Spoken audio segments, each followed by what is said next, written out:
Good morning to everyone. तो आज हम अपने एक नए चैप्टर पॉलिटी के राज्यपाल की ओर राज्यपाल को देखेंगे। अपनी पिछली क्लास में हमने हाई कोर्ट, राज्यपाल, सुप्रीम कोर्ट, फंडामेंटल राइट्स, इन सारे चैप्टर्स को देखा। आज हम एक भारत की संघीय व्यवस्था, फेडरल सिस्टम के एक महत्वपूर्ण पार्ट गवर्नर को देखेंगे। ठीक, देखिए, भारत की जो शासन व्यवस्था है वह संसदीय व्यवस्था है, पार्लियामेंट्री सिस्टम है। लेकिन जो भारत की शासन व्यवस्था का, यानी कि भारत का जो स्वरूप है वो एक फेडरल स्ट्रक्चर का है, यानी कि संघीय स्वरूप। संघीय स्वरूप से कहने का तात्पर्य, संघ उसको बोला जाता है जहां पर केंद्र और राज्य दोनों सरकारें स्थित हैं, जहां पर केंद्र सरकार के अपने अधिकार हो, राज्य सरकारों के अपने अधिकार हो। तो जहां पर केंद्र और राज्य सरकार दोनों स्थित में हो, उन्हें संघीय व्यवस्था कहा जाता है। तो भारत जो कि संसदीय व्यवस्था का देश है, यहाँ पर भी दो प्रकार की सरकारें हैं, एक केंद्र सरकार और एक राज्य सरकार। तो जैसा हमने राष्ट्रपति के चक्र में देखा था कि केंद्र सरकार का प्रमुख, यानी केंद्र सरकार की कार्यपालिका का प्रमुख राष्ट्रपति होता है, उसी प्रकार राज्यों में राज्य सरकार की कार्यपालिका का प्रमुख राज्यपाल होता है, यानी कि गवर्नर होता है। ठीक, भारत में गवर्नर के पद को संविधान के अनुच्छेद 6 पार्ट 6 के आर्टिकल 153 से 167 के बीच में बड़े विस्तृत रूप से व्याख्यायित किया गया है, बहुत डिटेल से बताया गया है इसको। तो हम समझेंगे खंड बाई खंड की राज्यपाल कैसा है, क्या इसकी भूमिका है, क्या इसका महत्व है, और सबसे महत्वपूर्ण जो राज्यपाल की भूमिका है, क्या वह राज्य में राष्ट्रपति की जैसे केंद्र में भूमिका है, क्या उसी से मिलती जुलती है।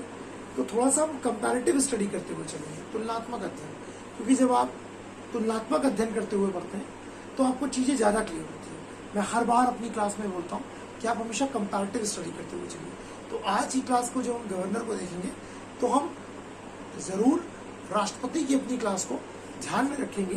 क्या केंद्र में राष्ट्रपति की जो भूमिका है, क्या सेम एज इट इज भूमिका वही राज्यपाल की भी है राज्यों के लिए। ठीक, तो चलिए हम थोड़ा सा एक इसको देखना प्रारंभ करते हैं। तो जब हम राज्यपाल को देखते हैं तो देखते हैं कि भारतीय संविधान के भाग 6 में पार्ट 6 में आर्टिकल 153 से लेकर 167 के बीच में राज्यपाल की भूमिका को विस्तृत रूप से समझाया गया है। चूंकि मैंने जैसे पहले कहा कि भारत में जो संघ में जिस प्रकार की केंद्र सरकार है संसदीय व्यवस्था में, उसी प्रकार राज्यों की भी एक सरकार का अस्तित्व है, राज्यों के भी अपने अधिकार हैं। तो राज्यपाल जो होता है बिल्कुल संघ की शासन प्रणाली, यानी कि केंद्र सरकार में जैसे राष्ट्रपति देश का संवैधानिक प्रमुख होता है, उसी प्रकार सेम एज इट इज राज्यपाल जो है वो राज्य का संवैधानिक प्रमुख होता है। ठीक, इसके साथ साथ जिस प्रकार केंद्र की समस्त कार्यपालिका शक्तियां राष्ट्रपति में निहित होती हैं, उसी प्रकार सेम राज्यपाल की जो शक्तियां हैं, यानी कि राज्य की जो कार्यपालिका शक्तियां हैं, वो राज्यपाल में निहित होती है। केंद्र की कार्यकारी शक्तियां, केंद्र की कार्यकारी शक्ति राष्ट्रपति में निहित होती है, उसी प्रकार राज्य की कार्यपालिका की, यानी कि राज्य की कार्यकारी शक्ति वह राज्यपाल में निहित होती है। ठीक, जिस प्रकार राष्ट्रपति देश का संवैधानिक प्रमुख होता है, उसी प्रकार राज्यपाल भी राज्य का संवैधानिक प्रमुख होता है। ठीक, तो अगर आपको, जो मैंने आपको बताया कि भाग 6 में गवर्नर को जो है विस्तृत रूप से व्याख्यायित किया गया है, तो आइए देखते हैं कि जिस प्रकार केंद्र की कार्यपालिका राष्ट्रपति के साथ बनती है, क्या उसी प्रकार राज्य की कार्यपालिका भी गवर्नर के साथ बनती है? तो राज्य की कार्यपालिका को अगर आप देखेंगे तो राज्य की, देखिए, क्योंकि राज्यपाल चूंकि उसकी दोहरी भूमिका है, पहली भूमिका है राज्य के संवैधानिक प्रमुख की, ठीक, और दूसरी भूमिका है केंद्र के प्रतिनिधि की। पहली भूमिका है उसकी राज्य के संवैधानिक यानी कि देश के राज्य के संवैधानिक प्रमुख की, और दूसरी भूमिका है उसकी केंद्र के प्रतिनिधि के रूप में। तो पहले हम समझते हैं कि वो राज्य का संवैधानिक प्रमुख है, वो राज्य की कार्यपालिका का प्रमुख है, तो राज्य की कार्यपालिका बनेगी कैसे? तो राज्य की कार्यपालिका के लिए थोड़ा कंपैरेटिव करते हुए चलिएगा। सबसे पहली चीज है राज्यपाल, राज्य की कार्यपालिका का अनिवार्य तत्व है राज्यपाल। दूसरी चीज है मुख्यमंत्री यानी कि सीएम, मुख्यमंत्री एवं उनकी मंत्रिपरिषद, मुख्यमंत्री एवं उनकी मंत्रिपरिषद। और तीसरी चीज जो है वह है राज्य का अटॉर्नी जनरल, महाधिवक्ता, अटॉर्नी जनरल ऑफ स्टेट। इन तीन लोगों से मिलकर राज्य की राज्यपालिका का निर्माण होता है, और इस राज्य की कार्यपालिका का राज्यपाल जो होता है वह प्रमुख होता है, ठीक।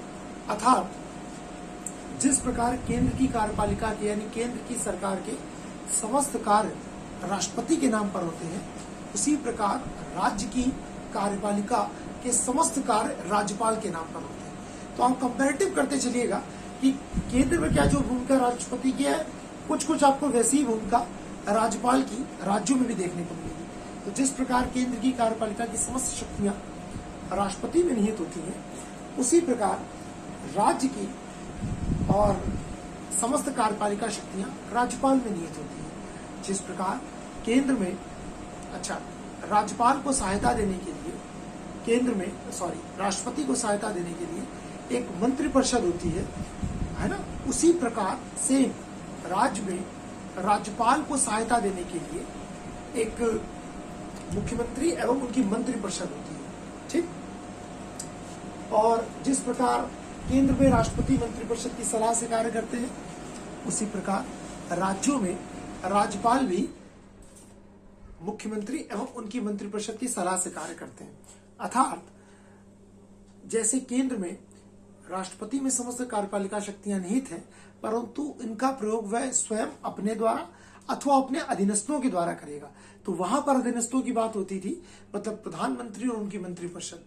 उसी प्रकार राज्य में जब आप राज्यपाल की बात करेंगे तो समस्त कार्यपालिका शक्तियां राज्य की भी उसी में निहित हैं, और वो भी अपनी शक्तियों का प्रयोग स्वयं अपने द्वारा अथवा अपने अधीनस्थों के द्वारा करेगा। तो यहां पर भी अधीनस्थों की जब हम बात करेंगे तो वो मुख्यमंत्री और उनकी मंत्रिपरिषद की बात हो रही है, ठीक। अर्थात राज्यपाल जो भी कार्य करेगा वह मुख्यमंत्री और उनकी मंत्रिपरिषद की सलाह से ही कार्य करेगा।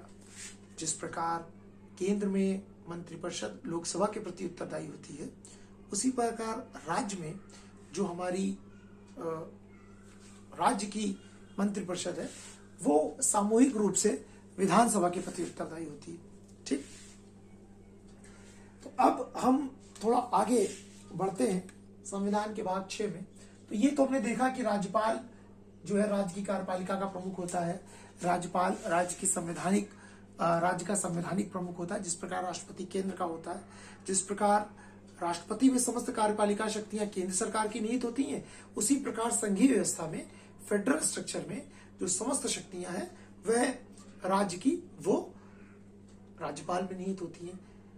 राष्ट्रपति के पास भी उनको सलाह देने के लिए प्रधानमंत्री एवं उनकी मंत्रिपरिषद होती है। राज्यों में भी राज्यपाल मुख्यमंत्री एवं उनकी मंत्रिपरिषद की सलाह से ही कार्य करते हैं। अनुच्छेद 153 में लिखा गया है कि भाई प्रत्येक राज्य का एक राज्यपाल होगा। आर्टिकल 53 क्या बोलता है? मैंने आपको बताया कि संविधान के अनुच्छेद 153 से 162 तक जो है राज्यपाल को देखते हैं। तो प्रत्येक राज्य का एक राज्यपाल होगा। ठीक। परंतु प्रत्येक राज्य का एक राज्यपाल होगा, लेकिन सातवें संविधान संशोधन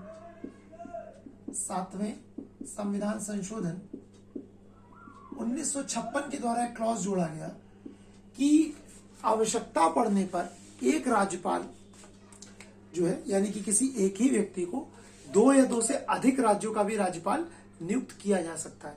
यानी कि वैसे तो हर राज्य का एक राज्यपाल होगा, किंतु आवश्यकता पड़ने पर, मानिए जैसे किसी राज्यपाल का पद रिक्त हो गया हो, किसी राज्यपाल की मृत्यु हो गई हो, किसी राज्यपाल का कार्यकाल पूरा हो गया और दूसरे की नियुक्ति होने वाली हो, तो उस पीरियड के लिए, चूंकि राज्यपाल के पद को तो खाली नहीं छोड़ेंगे, क्योंकि जिस प्रकार राष्ट्रपति जो है केंद्र का संवैधानिक प्रमुख है और उसको उस पद को कभी खाली नहीं छोड़ा जाता, उसी प्रकार राज्यपाल के पद भी रिक्त नहीं होता, तो तुरंत किसी और राज्यपाल को जो है अतिरिक्त प्रभार दे दिया जाता है दूसरे राज्य का भी। तो 7वें संविधान संशोधन 1956 के द्वारा ये जोड़ा गया कि भाई एक व्यक्ति एक से अधिक राज्य का भी राज्यपाल हो सकता है, एक व्यक्ति को एक से अधिक राज्य का भी राज्यपाल नियुक्त किया जा सकता है, एक से अधिक राज्यों का राज्यपाल नियुक्त किया जा सकता है। ठीक, नियुक्त किया जा सकता है। ठीक है, चलिए कुछ याद आ रहा है आपको 7वें संविधान संशोधन अधिनियम से? हम लोगों ने लास्ट क्लास में चर्चा की थी हाईकोर्ट को। हाईकोर्ट ने कुछ ऐसा ही प्रावधान है 214 में बोला गया, 214 में, कि प्रत्येक राज्य का एक उच्च न्यायालय होगा, परंतु 7वें संविधान संशोधन 1956 के तहत उसमें भी एक क्लॉज किया गया कि प्रत्येक राज्य का एक उच्च न्यायालय होगा, लेकिन एक उच्च न्यायालय एक से अधिक राज्यों का भी जो है कार्य को निर्वहन कर सकता है, यानी उसके केसेस एक राज्य जो उच्च न्यायालय है वो एक से अधिक राज्यों के भी केसेस को देख सकता है या टैकल कर सकता है। ठीक, तो इसी प्रकार आर्टिकल 153 जो है वो राज्यपाल की भी बात करता है। ठीक, अब हम आ जाते हैं राज्यपाल की नियुक्ति के विषय में कि राज्यपाल की नियुक्ति किस प्रकार होती है। तो राज्यपाल की नियुक्ति को देखने के लिए हमें अनुच्छेद 155 में आना पड़ेगा और वहीं थोड़ा सा हम देखेंगे कि राज्यपाल एक तो राज्य का संवैधानिक प्रमुख और राज्य की कार्यपालिका का प्रमुख तो है ही, दूसरा और कौन सा रोल है, तो जब आप उसकी नियुक्ति को देखेंगे तो आपको क्लियर होगा। आर्टिकल 155 में, अनुच्छेद 155 में राज्यपाल की नियुक्ति की बात की गई है, अपॉइंटमेंट ऑफ गवर्नर। भाई राज्यपाल की नियुक्ति जो है अनुच्छेद 155 के अनुसार कौन करेगा? राज्यपाल की नियुक्ति राष्ट्रपति द्वारा की जाएगी। राज्यपाल की नियुक्ति कौन करेगा? राष्ट्रपति करेगा। अनुच्छेद 155 बोलता है कि राष्ट्रपति राज्यपाल की नियुक्ति करेगा, परंतु इसका मतलब ये नहीं कि राष्ट्रपति जिस भी व्यक्ति को चाहे उसको राज्यपाल नियुक्त कर देगा। वो नियुक्ति करेगा केंद्र सरकार जिस भी व्यक्ति को केंद्र सरकार द्वारा नामांकित व्यक्ति को, है ना, केंद्र सरकार जिस भी व्यक्ति का नाम नॉमिनेटेड करेगी, राष्ट्रपति उसको राज्यपाल अपॉइंट कर देगा। ठीक, राष्ट्रपति उसको अपॉइंट कर देगा। ठीक, अब देखते हैं, तो केंद्र सरकार जिसको भी नॉमिनेट करेगी, राष्ट्रपति उसको राज्यपाल नियुक्त कर देगा। भाई राज्य का संवैधानिक प्रमुख है, राज्य की कार्यपालिका का प्रमुख है, नियुक्ति राष्ट्रपति द्वारा हो रही है और होगी लेकिन उसी व्यक्ति को जिसको केंद्र सरकार अपॉइंट करेगी। तो केंद्र सरकार जिसका नाम नॉमिनेट कर रही है, राष्ट्रपति उसी को नॉमिनेट कर रहे हैं, राज्यपाल अपॉइंट कर रहे हैं, तो क्या राज्यपाल जो है केंद्र सरकार के अधीन का कोई पद है क्या? ये प्रश्न विचार मन में क्यों आता है? ये प्रश्न का विचार या ये प्रश्न हमारे मन में इसलिए कौंधता है क्योंकि जब हम राज्यपाल को देखते हैं तो राज्यपाल की भूमिका 2 रूपों में है। पहला है राज्य के संवैधानिक प्रमुख, कॉन्स्टिट्यूशनल हेड ऑफ स्टेट, राज्य के संवैधानिक प्रमुख के रूप में, और राज्य की कार्यपालिका के प्रमुख के रूप में। राज्य का संवैधानिक प्रमुख भी है और राज्य की कार्यपालिका का भी प्रमुख है। ठीक, यहां तक तो बिल्कुल सीधी सी भूमिका लगती है, लेकिन जो मेन भूमिका देखने वाली है वह दूसरे खंड में आती है। वह दोहरी भूमिका निभाता है। एक तो पहली भूमिका ये, दूसरी वह केंद्र सरकार के प्रतिनिधि के रूप में भी राज्यों में नियुक्त होता है। केंद्र सरकार के प्रतिनिधि के रूप में भी राज्यों में उसको नियुक्त किया जाता है। देखिए दोहरी भूमिका में क्या करता है, अभी आगे विस्तार से देखेंगे, लेकिन इतना थोड़ा सा समझते हैं। भाई राज्य का संवैधानिक प्रमुख तो है, राज्य की कार्यपालिका का भी प्रमुख है, पर केंद्र सरकार के प्रतिनिधि के रूप में, तो जब हम केंद्र सरकार के प्रतिनिधि के रूप में उसको देखते हैं और जब ये पढ़ते हैं कि केंद्र सरकार जिस भी व्यक्ति को नामांकित करेगी, राष्ट्रपति उसी को अपॉइंट करेगा, तो मन में एक प्रश्न आता है, क्या राज्यपाल केंद्र सरकार के अधीन का कोई पद है क्या, या राज्यपाल सेंट्रल गवर्नमेंट के सबऑर्डिनेट कोई पद है, उसके अधीनस्थ कोई पद है, जो है जिसको वो अपॉइंट करेगा या जिसका नाम नामांकित करेगा उसको राष्ट्रपति अपॉइंट करेंगे। परंतु सुप्रीम कोर्ट ने हरगोविंद पंत बनाम रघुकुल तिलक का केस था 1977 का। ठीक, एक बड़ा फेमस केस था, हरगोविंद पंत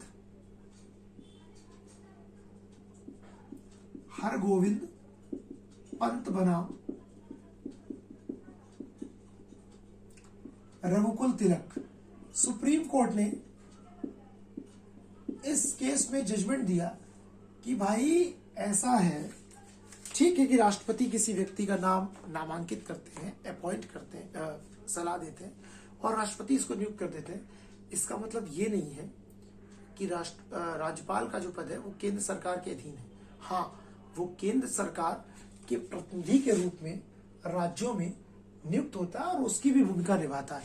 एक तो वो राज्य के संवैधानिक प्रमुख की निभाता है, ये भी मैं आपको बताऊंगा किस प्रकार वो राज्य का संवैधानिक प्रमुख है और किस प्रकार केंद्र का प्रतिनिधि है। लेकिन केंद्र के प्रतिनिधि के रूप में वह जो हमारा फेडरल स्ट्रक्चर है उसकी दायित्वों के निर्वहन के लिए वह केंद्र सरकार के प्रतिनिधि के रूप में आता है। लेकिन इसका तात्पर्य बिल्कुल नहीं है, सुप्रीम कोर्ट ने बताया, कि जो राज्यपाल है वह केंद्र सरकार के अधीनस्थ हो गया ना। वो केंद्र सरकार के अधीनस्थ नहीं है, हाँ वो केंद्र सरकार के नियंत्रण में। राज्यपाल जो है उसकी कंट्रोलिंग सेंट्रल गवर्नमेंट द्वारा होती है, क्योंकि वो सेंट्रल गवर्नमेंट के रिप्रेजेंटेटिव के रूप में स्टेट में है। ठीक, लेकिन इसका मतलब वो बिल्कुल नहीं है कि वो केंद्र सरकार के अधीनस्थ है। ठीक, हाँ वो केंद्र सरकार के, ठीक है, ना तो पूरी तरह से नियंत्रण में ना से अधीनस्थ है। हाँ वो क्या करता है, वो केंद्र सरकार के प्रतिनिधि के रूप में, लेकिन एक स्वायत्त है, वो संवैधानिक प्रमुख है, वो अपने हिसाब से निर्णय लेता है। ठीक, तो अब चूंकि मन में प्रश्न आता ना भाई कि केंद्र सरकार ने अगर उसको अपॉइंट किया तो क्या केंद्र सरकार के सबऑर्डिनेट है? नहीं, तो फिर जरूर सेंट्रल गवर्नमेंट कंट्रोल करती होगी ना सेंट्रल गवर्नमेंट उसको कंट्रोल करती है, ना सेंट्रल गवर्नमेंट के सबऑर्डिनेट है वो। बस सेंट्रल गवर्नमेंट उसका नाम नॉमिनेट करती है राष्ट्रपति को कि इस व्यक्ति को बनाइए। क्यों? क्योंकि केंद्र सरकार ही अपना प्रतिनिधि वहां भेजती है। संविधान में राज्यपाल की भूमिका जब तय की गई तो ऐसा एक नियम या ऐसा एक तरीका बताया गया। ठीक, तो हरगोविंद पंत बनाम रघुकुल तिलक में ये सरकार ने, यानी कि सुप्रीम कोर्ट ने साफ साफ बताया कि राज्यपाल ना तो केंद्र सरकार के अधीनस्थ है, ना तो केंद्र सरकार के नियंत्रण में।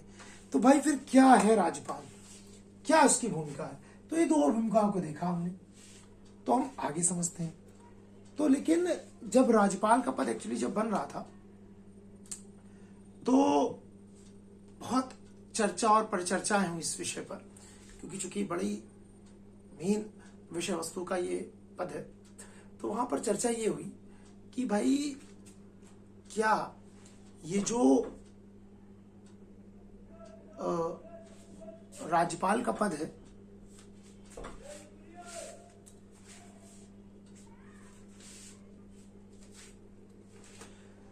तब जब राज्यपाल की भूमिका को लेकर संवैधानिक सभा में बहुत चर्चा पर चर्चा होने लगी और देखा जा रहा था कि कोई किस प्रकार से राज्यपाल की भूमिका और राज्यपाल की निर्वाचन व्यवस्था को किया जाए, कैसे लिया जाए।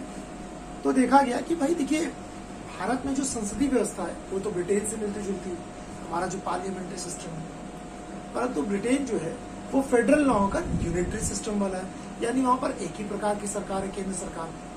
लेकिन भारत ने व्यवस्था अपनाई है पार्लियामेंट्री ब्रिटिश की। हमारा स्ट्रक्चर देखने में अमेरिका जैसा लगता है, क्योंकि अमेरिका भी फेडरल है और हम भी फेडरल है। अमेरिका भी दो प्रकार की सरकार है, एक केंद्र सरकार और एक राज्य सरकार। ठीक, भारत में भी दो प्रकार की सरकारें हैं, केंद्र सरकार और राज्य सरकार। दोनों की ही अधिकार संविधान द्वारा तय कर दिए गए। तो क्या अमेरिका में जैसा फेडरल स्ट्रक्चर है या उसमें जैसा राज्यपाल की भूमिका है, जैसे राज्यपाल का निर्वाचन होता है, क्या हम भी उसी प्रकार राज्यपाल का निर्वाचन करें? देखिए, अमेरिका में राज्यपाल जो है सीधा जनता द्वारा चुना जाता है, लेकिन भारत में ऐसा नहीं है। भारत में राज्यपाल को राष्ट्रपति अपॉइंट करते हैं, वो भी उस व्यक्ति को जिसको केंद्र सरकार नॉमिनेट कर देती है। लेकिन मैंने फिर, आप सुन लीजिए, जो सुप्रीम कोर्ट ने बोला इस केस में कि केंद्र सरकार द्वारा किसी व्यक्ति का नाम नॉमिनेट करने का मतलब ये बिल्कुल नहीं होता है कि राज्यपाल केंद्र सरकार के अधीनस्थ है या केंद्र सरकार के द्वारा नियंत्रित किया जाता है। वो स्वायत्त है, ऑटोनोमस, वो राज्य का संवैधानिक प्रमुख है। हाँ, परंतु वो संघ के प्रतिनिधि के रूप में है, क्योंकि इसको फेडरल स्ट्रक्चर को मेंटेन करना। ठीक, क्यों वो प्रतिनिधि के रूप में, उसकी भूमिका क्या है, अभी हम देखते हैं आगे। पहले ये समझ लेते हैं कि क्यों हमने अमेरिका जैसा फेडरल स्ट्रक्चर होने के बाद भी राज्यपाल को क्यों नहीं अमेरिका की तरह प्रत्यक्ष निर्वाचन की तरह स्वीकारा। हमने भारत में जो राज्यपाल का पद है और या जो राज्यपाल के पद का सिस्टम है वो हमने कनाडा से लिया। कहां से लिया है? कनाडा से लिया। भारत में जो राज्यपाल का पद है वो कनाडा से लिया गया, यानी कनाडा में भी बिल्कुल ऐसे ही राज्यपाल का अपॉइंटमेंट होता है जैसे भारत में होता है। ठीक, या यूं कहें, भारत में राज्यपाल के पद का अपॉइंटमेंट वैसे होता है जैसे कनाडा में होता है। तो भाई स्ट्रक्चर अमेरिका से मिलने जुलने के बावजूद हमने क्यों ना अमेरिका की तरह प्रत्यक्ष निर्वाचन को स्वीकार किया? देखिए, उसके पीछे एक वजह थी। वजह क्या थी? वजह ये थी कि अगर भाई जब उसमें मीटिंग हुई तो बोला क्या अमेरिका की तरह फेडरल स्ट्रक्चर है तो क्यों ना हम राज्यपाल का प्रत्यक्ष चुनाव करा ले अमेरिका की तरह। तो कुछ लोगों ने बोला नहीं, प्रत्यक्ष चुनाव तो नहीं करा सकते। ठीक, तो कुछ ने बोला ठीक है, अगर प्रत्यक्ष चुनाव में कोई समस्या है तो एक काम करते हैं, आप प्रत्यक्ष चुनाव करा लेते हैं। तो लोगों ने कहा कैसे? तो बोला गया जिस प्रकार, भाई आप हम ही लोग को बताया जा रहा कि जिस प्रकार केंद्र में राष्ट्रपति भारत का संवैधानिक प्रमुख होता है, राज्य की केंद्रीय कार्यपालिका का प्रमुख होता है, तो राष्ट्रपति का चुनाव होता है ना अप्रत्यक्ष रीति से। मतलब कैसे? जो हमारे चुने हुए जनप्रतिनिधि है वो उनको चुनते हैं, है ना, जिसको आप बोलते हैं आनुपातिक प्रतिनिधित्व की एकल मत संक्रमणी पद्धति, प्रोपोर्शनेट रिप्रेजेंटेटिव सिस्टम, और जिसके तहत आप सिंगल वोट ट्रांसफरेबल सिस्टम के तहत प्रेसिडेंट का और वाइस प्रेसिडेंट का इलेक्शन करते हैं। तो क्यों ना राज्यपाल को वैसे ही चुन लिया जाए अगर प्रत्यक्ष निर्वाचन में कोई प्रॉब्लम है। तो फिर संविधान सभा के जो सलाहकार थे और जो सदस्य थे उन्होंने विचार किया और बोला नहीं, ये उचित नहीं होगा कि राज्यपाल का निर्वाचन किया जाए। तो बोला गया क्यों? बोला देखिए, अगर आप अमेरिका की तरह राज्यपाल का प्रत्यक्ष निर्वाचन करेंगे तो ये संसदीय व्यवस्था के अनुकूल स्थिति नहीं होगी। पार्लियामेंट्री सिस्टम के लिए ये स्थिति अनुकूल नहीं होगी, क्योंकि अगर राज्यपाल का निर्वाचन आप करेंगे तो जो एक पार्लियामेंट्री सिस्टम का फॉर्मेट आपने सेट किया हुआ है ये इसके अनुकूल नहीं होगा। बोला गया क्यों? तो इसलिए नहीं होगा कि जिस प्रकार केंद्र में सबसे लोकप्रिय व्यक्ति प्रधानमंत्री, उनकी मंत्रिपरिषद में प्रधानमंत्री होता है ना। मैंने बताया, देखिए देश में जितने भी प्रधानमंत्रियों का चुनाव हुआ है उसमें तकरीबन 95% प्रधानमंत्री, ठीक, जितने आज तक प्रधानमंत्री हुए उसमें 95% प्रधानमंत्री लोकसभा के सदस्य रहे। लोकसभा मतलब लोअर हाउस, निम्न सदन, या जिसको सरल भाषा में लोकप्रिय सदन भी बोलते हैं।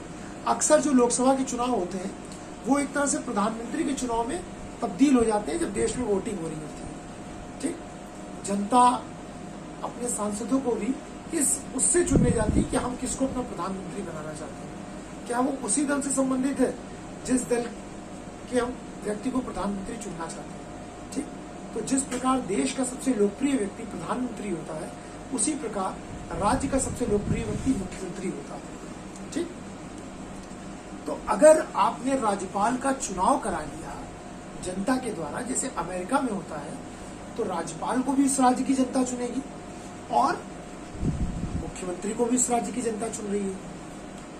तो अब राज्यपाल की भूमिका जो है वो राज्य के संवैधानिक प्रमुख के रूप में और राज्य के कार्यपालिका के प्रमुख के रूप में।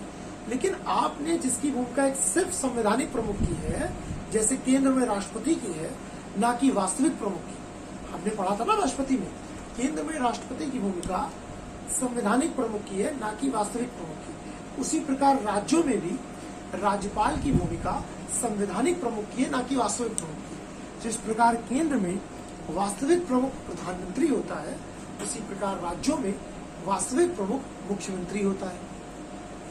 तो अगर आपने एक संवैधानिक प्रमुख को प्रत्यक्ष जनता द्वारा निर्वाचित कर लिया, तो मुख्यमंत्री और राज्यपाल दोनों में क्लैश होगा, क्योंकि दोनों को ही जनता ने, राज्य की जनता ने निर्वाचित करके भेजा है। तो ऐसे में राज्यपाल को लगेगा कि मैं मुख्यमंत्री से कोई कम लोकप्रिय व्यक्ति नहीं हूँ, क्योंकि मुझको भी इस देश की जनता ने चुन के, मतलब इस राज्य की जनता ने चुन के भेजा है। तो एक क्लैश हो सकता है। तो ये संसदीय व्यवस्था के अनुरूप नहीं होगा। अब प्रत्यक्ष निर्वाचन प्रणाली क्यों नहीं स्वीकार की गई? तो बोला गया भाई राज्यपाल का पद एक सिर्फ संवैधानिक प्रमुख का है और दूसरी चीज है वो राज्य के केंद्र के प्रतिनिधि के रूप में है। तो भाई ये एक तरह से वैयक्तिक मामला भी है। भाई केंद्र सरकार अपना प्रतिनिधि किसको नियुक्त करे, ये केंद्र सरकार पर छोड़ दिया जाए। इसके लिए जनता को अब प्रत्यक्ष निर्वाचन में उलझाने की जरूरत नहीं है, एक कठिन जटिल प्रणाली में उलझाने की जरूरत नहीं है। वैसे भी जनता एक बार लोकसभा के लिए वोट देती है, एक बार विधानसभा के लिए वोट देती है, ठीक, एक बार ग्राम पंचायत के लिए वोट देती है, और शहरी जनता जो है वो स्थानीय चुनाव के लिए, यानी कि पार्षद और इन सब के लिए, मेयर के लिए वोट देती है। ठीक, फिर क्षेत्र पंचायत के चुनाव होते हैं, फिर जिला पंचायत के चुनाव होते हैं। अब आप राज्यपाल को भी चुन लोगे, है ना, तो बड़ा ज्यादा जो है कठिन हो जाएगा। तो बोला गया अप्रत्यक्ष, तो बोला गया उसकी भी जरूरत नहीं है। क्यों? क्योंकि भाई केंद्र सरकार का प्रतिनिधि भी तो है वो संवैधानिक प्रमुख के साथ साथ। तो क्या जरूरत है, जब ये व्यक्तिगत मामला है केंद्र सरकार का, तो उसको जो व्यक्ति को सुटेबल होता है उसका नाम नामांकित कर देंगे, राष्ट्रपति उसको अपॉइंट कर देंगे। ठीक, तो वो व्यक्ति केंद्र सरकार के प्रतिनिधि के रूप में भी रहेगा और राज्य के संवैधानिक प्रमुख के रूप में। फिर इस करके जो राज्यपाल का जो निर्वाचन था, यानी कि जिसको प्रत्यक्ष या अप्रत्यक्ष निर्वाचन द्वारा करना था, इस विचार को जो है त्याग दिया गया। ठीक, और बोला गया कि अगर भाई मानिए चाहे आप अप्रत्यक्ष निर्वाचन से लेकर आए चाहे प्रत्यक्ष निर्वाचन से लेकर आए, अगर राज्यपाल का इलेक्शन होगा तो वह व्यक्ति किसी न किसी दल से तो जरूर जुड़ा होगा, स्वाभाविक बात है। राष्ट्रपति का भी चुनाव होता है, तो जैसे मानिए वर्तमान में जो हमारे राष्ट्रपति हैं श्री रामनाथ कोविंद जी, वो एनडीए के द्वारा, एनडीए के प्रत्याशी थे, है ना। केंद्र सरकार से जो कांग्रेस सरकार के, यानी कि यूपीए गठबंधन के जो प्रत्याशी थे, वो गांधी जी के पौत्र डीके गांधी जी थे। ठीक, तो दोनों लोगों को किया गया था। तो प्रत्याशी कौन जीते? राष्ट्रपति जो है एनडीए के प्रत्याशी, यानी कि राष्ट्रपति जीते। ठीक, लेकिन राष्ट्रपति जो प्रत्यक्ष निर्वाचन होने के बाद, चूंकि सरकार उन्हीं की होती है, तो वो सरकार उन्हीं की। अब राज्यों में अगर राज्यपाल का आप निर्वाचन कर लेंगे तो स्वाभाविक रूप से वो किसी ना किसी दल से तो जुड़ा ही होगा। अब चूंकि राज्यपाल राज्य का संवैधानिक प्रमुख है, मानिए राज्यपाल तो चुनकर आ गया अपने दल की टिकट पर, ठीक, अप्रत्यक्ष निर्वाचन से ही चाहे प्रत्यक्ष निर्वाचन से वह चुन के आ गया, और मानिए राज्य में सरकार उसके दल की नहीं बनी जिस दल से वह जुड़ा है। ठीक, तो फिर ऐसी परिस्थिति में क्या होगा, राज्यपाल जो है अपने मन में दुराग्रह रख सकता है ना, क्योंकि अगर वो किसी दल से संबंधित हो जाएगा, किसी पार्टी से जुड़ जाएगा, अगर उसका निर्वाचन होगा, तो जाहिर सी बात है कहीं ना कहीं उसकी निष्ठा अपनी पार्टी के प्रति भी होगी। और अगर राज्य में उसके दल की सरकार, उसके दल के संबंधित सरकार जीत कर नहीं आई, तो फिर उसके मन में दुराग्रह होगा और जो वो राज्य के संवैधानिक प्रमुख की स्थिति का निर्वहन करता है, फिर वह ईमानदारी से उस पद का निर्वहन नहीं कर पाएगा। तो फिर वह उस पद का निर्वहन नहीं कर पाएगा। राज्यपाल के संवैधानिक प्रमुख की भूमिका में उसके पद का निर्वहन नहीं कर पाएगा। ठीक, तो इसलिए भी राज्यपाल के निर्वाचन को कैंसिल किया गया। ठीक, तो ये कुछ क्लॉज थे जिसके द्वारा राज्यपाल की नियुक्ति को केंद्र सरकार द्वारा नॉमिनेटेड व्यक्ति को राष्ट्रपति द्वारा अपॉइंट कर दिया था। यही तरीका रखा गया। ठीक, अब हम देखते हैं कि केंद्र सरकार के प्रतिनिधि के रूप में वो क्या भूमिका अदा करता है। तो हमने जब कभी किसी रास्ते से गुजरे होंगे या कभी घूमने के उद्देश्य से नदी के दो छोरों को देखा होगा। अगर आपको राज्यपाल की केंद्र की प्रतिनिधि की भूमिका को समझना है तो आपको नदी के दो छोरों को समझना होगा। अगर नदी होती है, नदी के दो तरफ दो छोर होते हैं, है ना। कभी कभी दो प्रमुख शहरों के बीच से नदी गुजरती है ना। और मानिए अगर आपको एक छोर से नदी के दूसरे छोर पर जाना हो और नाव अगर आपके पास ना हो तो आप कैसे जाएंगे? और आपको तैरना भी ना आता हो, दोनों कंडीशन है। आपके पास नाव भी ना हो, आपको तैरना भी ना आता हो, तो आप नदी के एक छोर से दूसरे छोर तक कैसे जाएंगे? तो आप एक छोर से दूसरे छोर तक सेतु के द्वारा जाएंगे। सरकार पुलों का निर्माण क्यों करती है नदियों के ऊपर? ताकि जो दोनों तरफ के लोग हैं उनका आवागमन सुगम रूप से हो सके। यानी वो जो सेतु है, यानी वो जो ब्रिज है, वो राज्य के यानी कि वो नदी के एक तट को दूसरे तट से जोड़ता है। तो इसी प्रकार संघीय व्यवस्था में, फेडरल स्ट्रक्चर में, एक तरफ सेंट्रल गवर्नमेंट है और एक तरफ स्टेट गवर्नमेंट है। राज्यपाल इन दोनों के बीच में सेतु के रूप में है, गवर्नर इन दोनों के बीच में एक ब्रिज के रूप में है जो दोनों को जोड़ता है। क्यों? क्योंकि संघीय व्यवस्था में केंद्र सरकार और राज्य सरकार भले ही संविधान में दोनों के अधिकार अलग अलग हों, परंतु दोनों एक दूसरे के पूरक हैं। ठीक, दोनों एक दूसरे पर निर्भर हैं।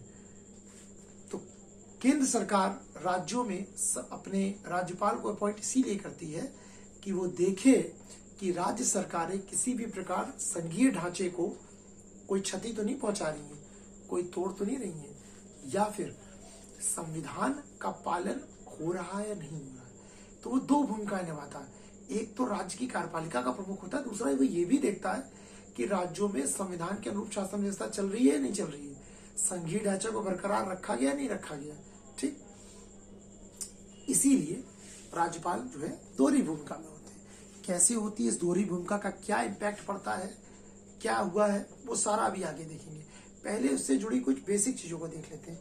भाई, हमने आपको बताया कि 155 में राज्यपाल की नियुक्ति है, लेकिन किस व्यक्ति को जो है केंद्र सरकार नॉमिनेट करेगी, जिसको राष्ट्रपति अपना अपॉइंट करेंगे राज्यपाल, तो उसकी जो एलिजिबिलिटी है यानी जो अर्हता है वो संविधान के 157 में बताई गई है। राज्यपाल की अर्हता, उसके लिए पहला क्लॉज है कि भाई वह भारत का नागरिक हो। यहां पर एक चीज ध्यान रखिएगा, ये यूपीएससी में क्वेश्चन आ चुका है कि क्या राज्यपाल बनने के लिए पहली शर्त है कि वह जन्म से भारत का नागरिक हो। अक्सर हम लोग जब जल्दी में होते हैं तो क्वेश्चन को टिक मार देते हैं, लेकिन नहीं, राज्यपाल होने की पहली शर्त है भारत का नागरिक हो। जन्म से भारत का नागरिक हो यह आवश्यक नहीं है। ठीक, नागरिकता में, सिटीजनशिप में बताया गया है कि भारत में नागरिकता 5 प्रकार से अर्जित की जाती है। ठीक, जन्म से, वंश से, नेचुरलाइजेशन के द्वारा, ठीक है, मर्जर के द्वारा, ठीक है, और भी रजिस्ट्रेशन के द्वारा, इन सब चीजों से। तो किसी भी प्रकार से भारत का नागरिक हो, पहली चीज तो वो वह शर्त पूरी करता हो। दूसरी है कि वह कम से कम 35 वर्ष की आयु पूर्ण कर चुका हो। वह 35 वर्ष की आयु पूर्ण कर चुका हो। तो दो चीजें, वह भारत का नागरिक हो और वह 35 वर्ष की आयु पूर्ण कर चुका हो। संविधान में इन दो क्लॉजेस का जो है चर्चा की गई आर्टिकल 157 के तहत। ठीक, कि राज्यपाल जो है वो भारत का नागरिक हो और 35 वर्ष की आयु कम से कम वह पूर्ण कर चुका हो। लेकिन परंपरा अनुसार दो और चीजें राज्यपाल के पद में जोड़ दी गई। एक, वह जिस राज्य का राज्यपाल हो वहां का मूल निवासी ना हो। ठीक, अगर मानिए वह जिस राज्य का राज्यपाल हो वहां का मूल निवासी ना हो। ठीक, मानिए उत्तर प्रदेश में, जैसे हम लोग मुख्यमंत्री अभ्युदय पोर्टल योजना पर है ना, उत्तर प्रदेश मुख्यमंत्री जी की अभ्युदय पोर्टल योजना पर, तो हम उत्तर प्रदेश का एग्जांपल लेते हैं। उत्तर प्रदेश में राज्यपाल कौन है? श्रीमती आनंदीबेन पटेल जी। श्रीमती आनंदीबेन पटेल जी कहाँ की मूल रूप से रहने वाली हैं? ये मूल निवासी हैं गुजरात की। ठीक, तो आनंदीबेन पटेल जी गुजरात की कभी भी मुख्यमंत्री राज्यपाल नहीं हो सकती क्योंकि वहां की मूल निवासी हैं। अर्थात उत्तर प्रदेश में अगर किसी व्यक्ति को राज्यपाल बनना है तो उत्तर प्रदेश का उसको मूल निवासी नहीं होना चाहिए। ये संविधान जब बना तब ऐसी शर्त नहीं थी।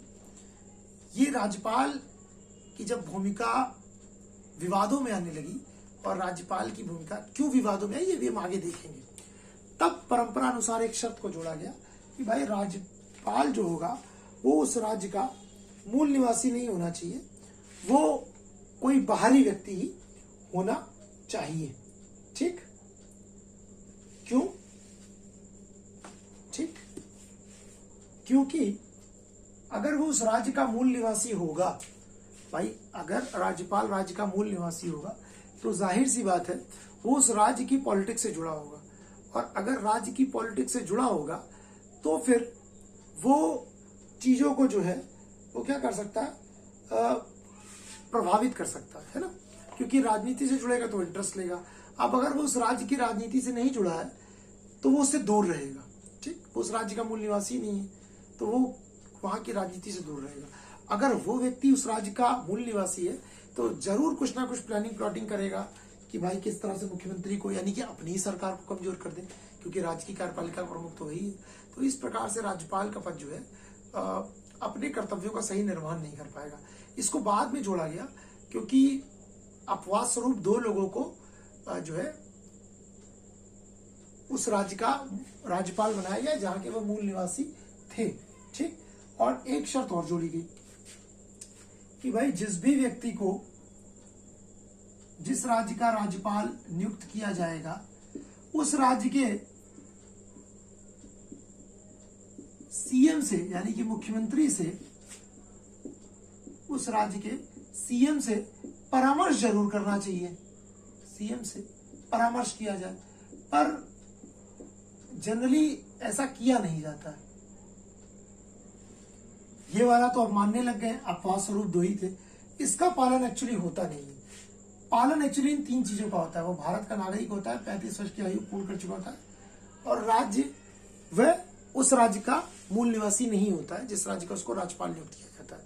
परंतु मुख्यमंत्री से परामर्श लिया नहीं जाता है, और अगर लिया भी जाता है तो उसकी राय को जिसको कहता है वो सुना नहीं जाता है। केंद्र सरकार अपने हिसाब से जिसको वह चाहती है वहां करती है। ठीक, अमूमन राय ली नहीं जाती है। ठीक है, तो ये तीन क्लॉज ही एक प्रकार से जो है वह चलते हैं। ठीक, चलिए तो आगे देखते हैं। भाई ये तो हो गई राष्ट्रपति की अहर्ता।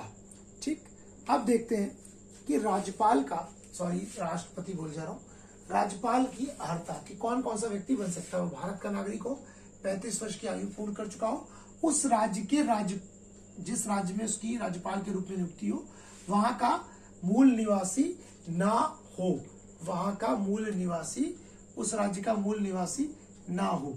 ठीक, और चौथा है कि भाई जिस भी राज्य के राज्यपाल की नियुक्ति की जा रही है उस राज्य के मुख्यमंत्री से परामर्श लिया जाए। परंतु आपको पता है ये चीजें लिखी गई हैं, ऐसी होती नहीं है।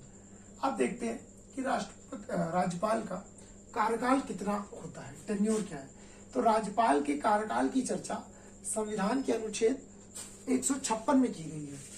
आर्टिकल 156 में बोला गया है कि राज्यपाल का जो कार्यकाल है वह 5 वर्ष होगा। ठीक, राज्यपाल का जो कार्यकाल है वह 5 वर्ष होगा, यानी कि राज्यपाल जो है वो प्रसाद राष्ट्रपति के प्रसाद पर्यंत, कि राष्ट्रपति उनकी नियुक्ति करता है, तो राष्ट्रपति जब तक चाहेंगे तब तक वह अपने पद को धारण करेगा। परंतु सामान्य परिस्थितियों में राज्यपाल जो है उसका कार्यकाल 5 वर्ष होता है। ठीक, और अगर उसका अधिकतम कार्यकाल 5 वर्ष होगा, मैक्सिमम, ठीक, 5 वर्ष से पहले भी उसको उसके पद से मुक्त किया जा सकता है।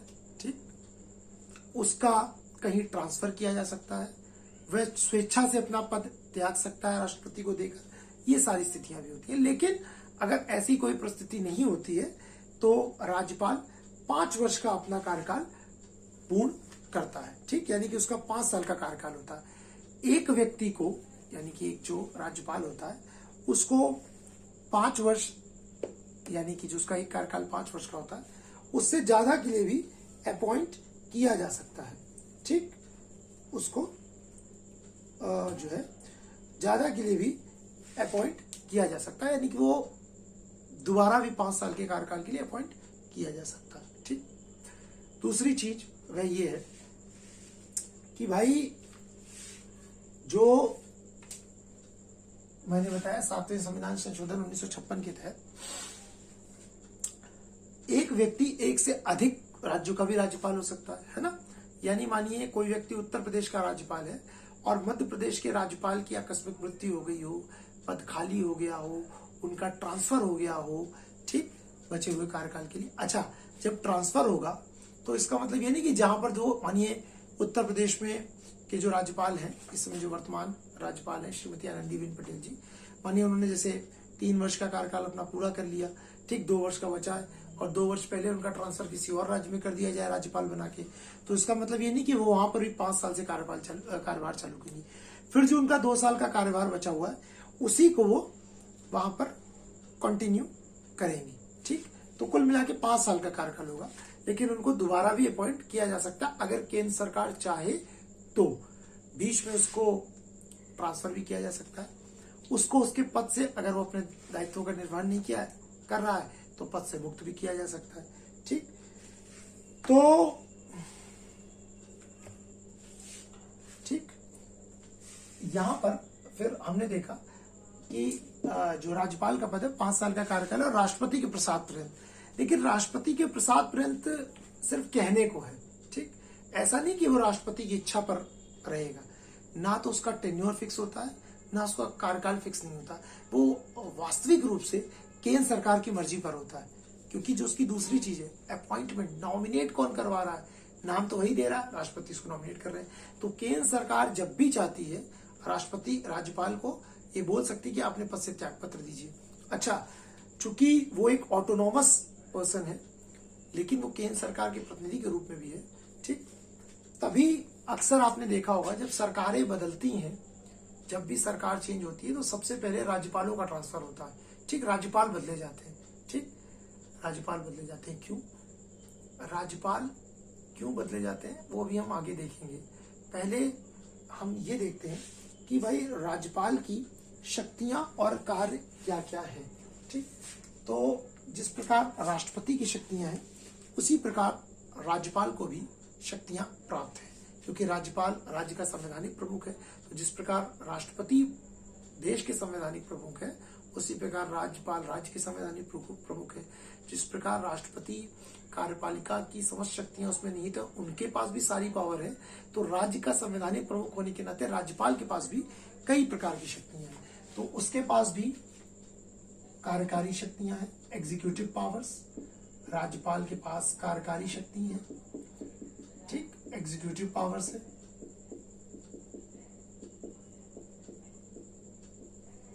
उसके पास विधायी शक्तियां हैं, उसके पास लेजिस्लेटिव पावर्स है। ठीक, उसके पास वित्तीय शक्तियां हैं जैसे राष्ट्रपति के पास है, फाइनेंशियल पावर्स। उसके पास जुडिशियल पावर्स हैं, न्यायिक शक्तियां हैं। ठीक, अरे मैंने यहां इंग्लिश में लिख दिया, न्यायिक शक्तियां हैं। ठीक, जुडिशियल पावर्स, ठीक।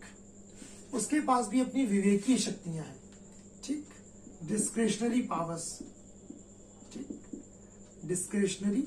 अच्छा, मार्कर ऐसा हो चुका है कि जैसा लग रहा है कि वो उसको सर्दियां आ गई है उसके लिए। अभी वही मार्कर देखिएगा, उठाऊंगा एकदम सही चलेगा।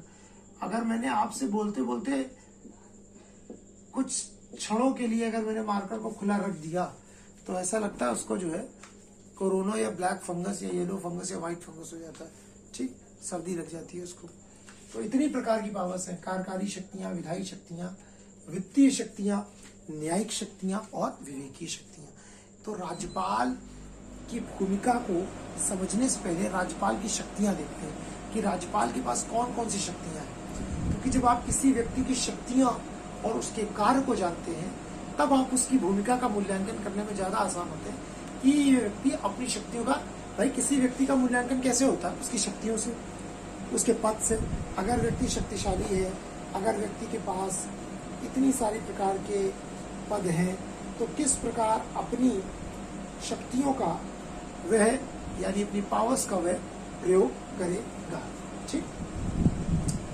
तो आर्टिकल पहली शक्ति जो कार्यपालिका शक्ति है, कार्यपालिका शक्ति में बड़े विस्तृत रूप से बताया गया है कि भाई देखिए, जिस प्रकार राष्ट्रपति की समस्त कार्यकारी शक्तियां, केंद्र की समस्त कार्यकारी शक्तियां केंद्र सरकार की वो राष्ट्रपति में निहित होती है, सेम उसी प्रकार राज्य सरकार की समस्त कार्यकारी एग्जीक्यूटिव पावर्स जो है वो राज्यपाल में निहित होती है, ठीक। तो सबसे पहली तो पावर उसकी यही है कि केंद्र यानी कि राज्य सरकार की जितनी एग्जीक्यूटिव पावर्स है, ठीक, यानी कानून को इम्प्लीमेंट कराने की शक्तियों को कार्यकारी शक्तियां बोलते हैं, और विधायी शक्तियां किसको बोलते हैं? कानून बनाने की पावर को, ठीक। तो कैसी कार्यकारी शक्तियां उसके पास है? देखिए, जिस प्रकार केंद्र सरकार के समस्त काम राष्ट्रपति के नाम पर होते हैं, उसी प्रकार राज्यों में भी समस्त कार्य राज्यपाल के नाम पर होते हैं। राज्य की सरकार के समस्त कार्य जो है वो राज्यपाल के नाम पर होते हैं। तो इस प्रकार वो राज्य की कार्यकारी शक्तियों का प्रमुख है। दूसरी बात, वह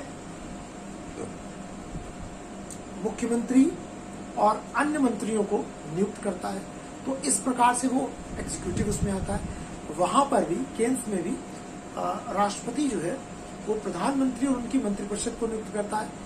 राज्य में सेम उसी प्रकार राज्यपाल मुख्यमंत्री और उनकी मंत्रिपरिषद को नियुक्त करता है, ठीक।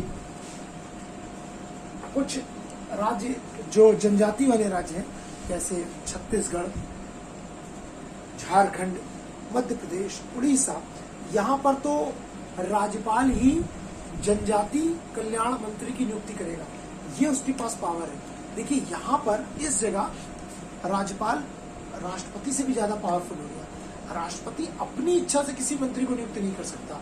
प्रेसिडेंट बताते हैं कि मेरी मंत्रिपरिषद में ये व्यक्ति रहेगा, इसको अपॉइंट किया जाएगा। यहाँ पर भी यही होता है, मुख्यमंत्री जिसको लिख कर देते हैं कि भाई ये मेरी मंत्रिपरिषद में होगा, राज्यपाल उसी को नियुक्त करते हैं मंत्री। लेकिन सिर्फ और सिर्फ जो जनजाति वाले क्षेत्र हैं, झारखंड, उड़ीसा, छत्तीसगढ़, ऐसे राज्य, मध्य प्रदेश ट्राइबल, वहां पर जनजाति कल्याण मंत्री की नियुक्ति राज्यपाल द्वारा की जाती है, ठीक। तीसरी चीज,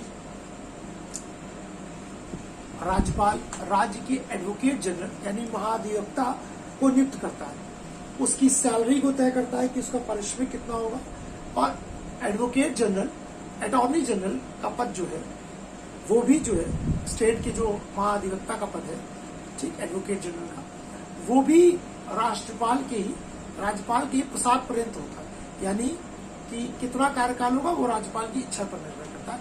पर एक्चुअली में जो सरकार होती है इनडायरेक्टली उसी का उसका चलता है, लेकिन चूंकि सारे कार्य राज्यपाल के नाम पर होते हैं तो बोला यही जाएगा कि राज्यपाल के प्रसाद पर्यंत वह पद को धारण करता है। इसके अलावा वह राज्य के निर्वाचन आयुक्त को, स्टेट इलेक्शन कमिश्नर को नियुक्त करता है।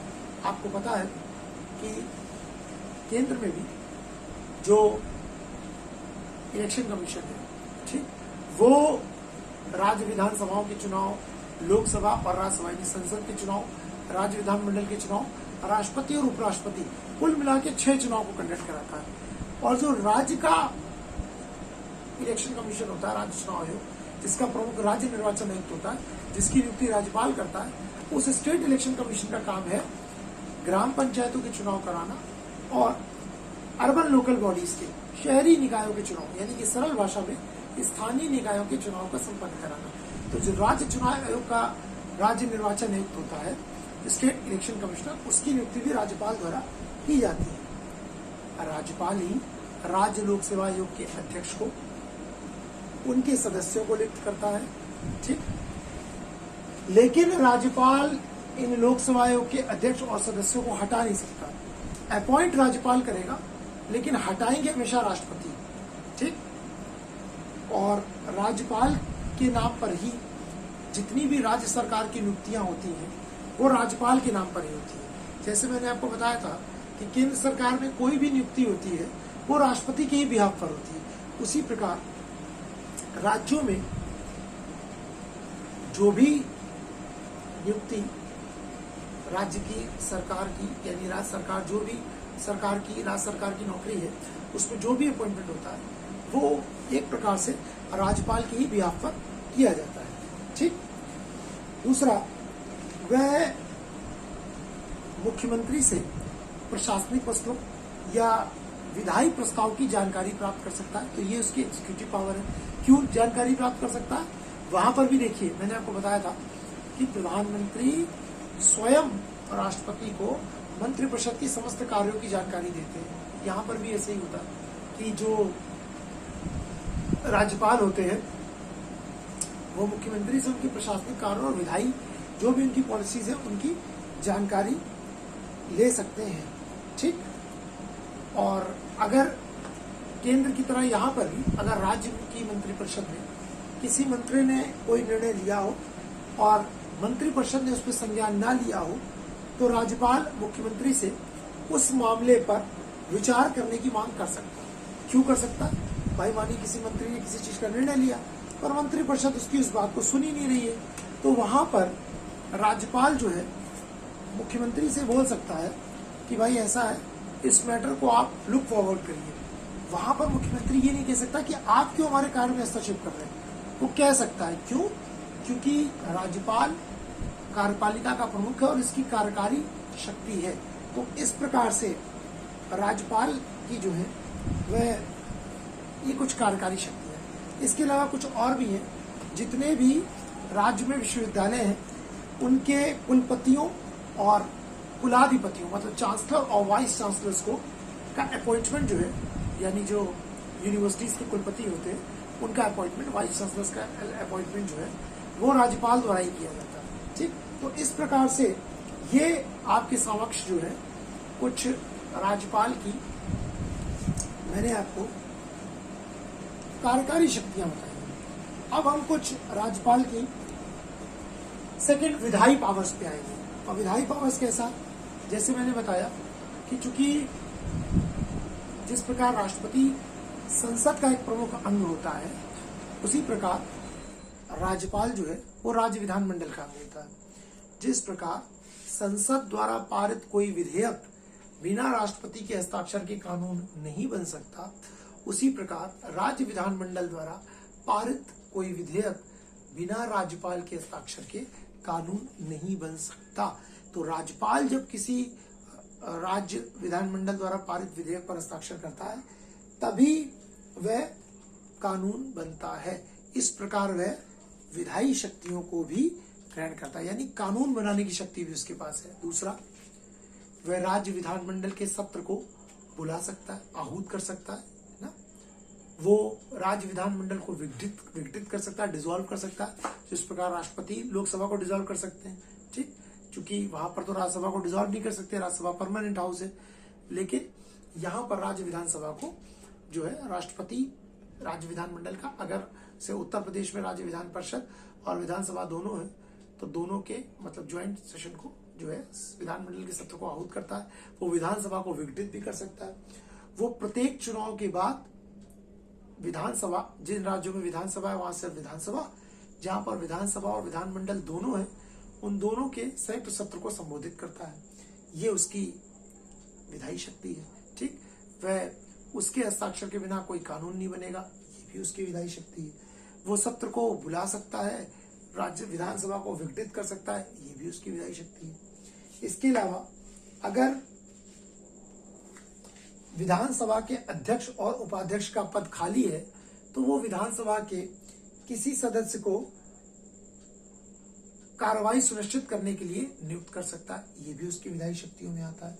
इसके अलावा विधानसभा के सदस्य की अगर एलिजिबिलिटी पर कोई क्वेश्चन उठता है तो वो निर्वाचन आयोग से विचार विमर्श करने के बाद इसका निर्णय कर सकता है। तीसरी चीज, राज्य विधानमंडल द्वारा पारित विधेयकों पर भी उसकी कुछ शक्ति होती है। 3 चीजें कर सकता है, या तो वह उस विधेयक को स्वीकार करेगा और उस पर साइन कर देगा, मैंने बोला, तो वो कानून बन जाएगा। दूसरा है भाई, वो विधेयक को, अगर वो धन विधेयक नहीं है, क्योंकि धन विधेयक पर ना केंद्र सरकार में ना राष्ट्रपति धन विधेयक को वापस लौटाते हैं, ना राज्यपाल राज्यों में धन विधेयक को वापस लौटा सकते हैं। ठीक, तो राज्यपाल जो है वो धन विधेयक अगर नहीं है, कोई साधारण विधेयक है, तो उसमें 3 चीजें होंगी, या तो उसको स्वीकार कर सकते हैं, या तो ठीक, इसको अगर आप, मैं थोड़ा सा ऐसे करता हूँ, राज्यपाल के पास 3 पावर्स होती हैं किसी विधेयक पर, या तो वह उसे स्वीकृत कर सकता है विधेयक को, है ना,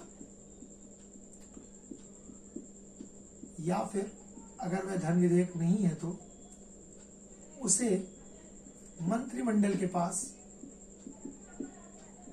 पुनर्विचार के लिए, मंत्रिमंडल मैंने लिख दिया, मंत्रिपरिषद के पास पुनर्विचार के लिए भेज सकता है। ठीक, कि भाई देखिए ऐसा है, आप दोबारा देखिए इसको। ठीक, राष्ट्रपति का भी तो मैंने बताया था कि राष्ट्रपति भी किसी भी विधेयक को, अगर वह धन विधेयक नहीं है, तो पुनर्विचार के लिए एक बार मंत्रिपरिषद के पास वापस लौटा सकते हैं। ठीक एज इट इज यही काम जो है राज्यपाल भी करते हैं। या तो स्वीकृत करेंगे विधेयक को, तो स्वीकृत कर लिया, हस्ताक्षर कर दिया तो कानून बन गया, एक बार पुनर्विचार के लिए लौटा दिया। अब अगर वे पुनर्विचार के लिए लौटाएंगे, ठीक, तो राष्ट्रपति की तरह इनको भी सिर्फ एक ही बार पावर है। ठीक, उन्होंने लौटाया और मंत्रिपरिषद ने अगर उसको लगा तो संशोधन करके भेजा, और अगर नहीं वो किया तो फिर राज्यपाल को उसमें, मतलब बिना संशोधन के भी भेज दिया, तो फिर राज्यपाल को स्वीकृति देनी ही होगी, जैसे राष्ट्रपति के लिए। तीसरा क्लॉज है, इसमें अलग है। देखिए, राष्ट्रपति के पास 2 ही क्लॉज थे, या तो वो किसी विधेयक पर हस्ताक्षर करते थे, या तो उसको पुनर्विचार के लिए एक बार लौटा सकते थे। राज्यपाल के पास तीसरा पावर भी है, या तो स्वीकृत करेंगे, या तो एक बार पुनर्विचार के लिए लौटाएंगे, और अगर वो आया, चाहे संशोधन के साथ आए चाहे बिना संशोधन के, फिर राज्यपाल को स्वीकृति देनी होती है। तीसरा क्लॉज है कि भाई वो किसी विधेयक को राष्ट्रपति के पास भेजने के लिए सुरक्षित रख सकते हैं। वह किसी विधेयक को राष्ट्रपति के पास भेजने के लिए सुरक्षित रख सकते हैं, ये तीसरा क्लॉज है। राष्ट्रपति के पास ऐसा कुछ नहीं है। अब लेकिन यहां एक बड़ी इंटरेस्टिंग चीज है, समझिएगा। ठीक भाई, या तो उन्होंने साइन किया, स्वीकार किया, साइन किया, कानून, सहमत नहीं है, उन्होंने एक बार पुनर्विचार के लिए भेज दिया, भाई विचार कर लो। मंत्री परिषद को लगा कि भाई इसमें संशोधन करना चाहिए तो भेज देंगे, उनको लगा कोई संशोधन की आवश्यकता नहीं है, भेज दिया, राज्यपाल को फिर साइन करना ही पड़ेगा। तीसरा क्लॉज उन्होंने राष्ट्रपति के विचार के पास रख लिया। अब अगर उन्होंने राष्ट्रपति से विचार करने के लिए किसी विधेयक को सुरक्षित रख लिया, ठीक, राष्ट्रपति के विचार के लिए सुरक्षित रख लिया, तो अब क्या होगा कि भाई अब जब वो राष्ट्रपति के पास विचार के लिए जाएगा तो अब राज्यपाल की पावर खत्म हो जाएगी। हालांकि ऐसा नहीं कि हर विधेयक को वो राष्ट्रपति के पास सुरक्षित भेजने के नाम पर सरकार को परेशान करना चालू कर दे। वो उन्हीं विधेयकों को भेजते हैं जहां पर ऐसा लगता है कि राज्य विधानमंडल जो विधेयक बना रहा है उससे हाईकोर्ट इफेक्ट हो सकता है, उच्च न्यायालय की शक्तियों को जो है कोई प्रभावित कर सकता है, तो ऐसे उसको रख लेते हैं। तो जब वो राष्ट्रपति के पास विचारार्थ किसी विधेयक को सुरक्षित रखते हैं, तो अब ये राष्ट्रपति के ऊपर निर्भर हो जाता है कि राष्ट्रपति उसको स्वीकार करे या ना करे। राज्यपाल की भूमिका खत्म। अब अगर राष्ट्रपति ने उसे स्वीकार कर लिया तो वो कानून बन जाएगा, राष्ट्रपति ने अगर उसे अस्वीकृत कर दिया तो वो कानून नहीं बन पाएगा। अब राज्यपाल की भूमिका खत्म। ठीक, अगर कोई विधेयक राज्यपाल ने, फिर से समझ लीजिए, राष्ट्रपति के पास भेजने के लिए, विचार करने के लिए सुरक्षित रखा, तो राज्यपाल की फिर पावर खत्म हो गई उसमें।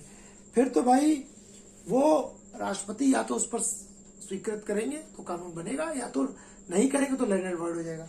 लेकिन हर उसको नहीं करते हैं वो कुछ ही विधेयकों को करते हैं। जैसे मानिए मैंने आपको बताया कोई ऐसा विधेयक जो उच्च न्यायालय की शक्ति को कम करता हो, कोई ऐसा विधेयक जो संवैधानिक उपबंधों के जो है अगेंस्ट हो, ठीक, जो डीपीएसपी के विरुद्ध हो, जो देश के हितों के विरुद्ध हो, जो राष्ट्रीय महत्व का हो, ठीक, या फिर और किसी चीज से जुड़ा हो, ऐसा जो देश के हित से जुड़ा, तो ऐसे चीजों को जो है, ऐसे विधेयकों को राज्यपाल राष्ट्रपति के पास भेजने के लिए सुरक्षित रख सकते हैं। ठीक, इसके अलावा राष्ट्रपति के पास राज्यपाल के पास आर्टिकल 213 के तहत अध्यादेश जारी करने की शक्ति है। ठीक, ये भी उसका विधायी वो है।